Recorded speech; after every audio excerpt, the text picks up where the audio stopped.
Родители крымско-татарских детей встретились с председателем Меджлиса Рифатом Чубаровым. Цель – сделать доступным обучение на родном языке.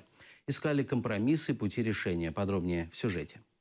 В Киеве количество крымско-татарских детей увеличивается, однако родной язык изучает лишь 35 учеников. Дети наши ходят по субботам и по средам на занятия, нас это устраивает. На сегодняшний день такая схема, такая система, она в принципе, я считаю, что она работает. Наши дети изучают язык, они не забывают его, они изучают национальный танец, музыку. В школах готовы открывать национальные классы.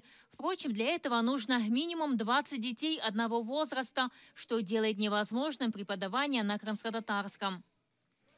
Зараз питання за педагогічним складом, саме є знавцями кримсько-татарської мови, фахівцями інших предметів, які можуть викладати на кримсько-татарській мові. За цим питання основне. А щодо готовності школи, да, ми готові і радо їх приймемо. І відкриємо такий клас.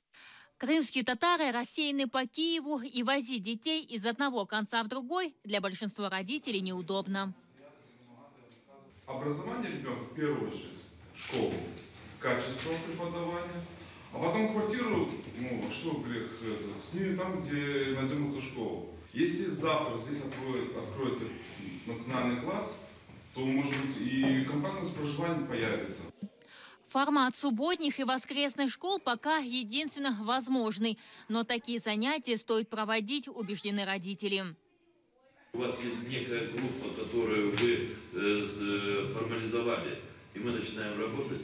Я не хочу сказать, что с первого дня, но постепенно многие, то, что вот вы сейчас вынашиваете в голове идеи, они смогут быть реализованы.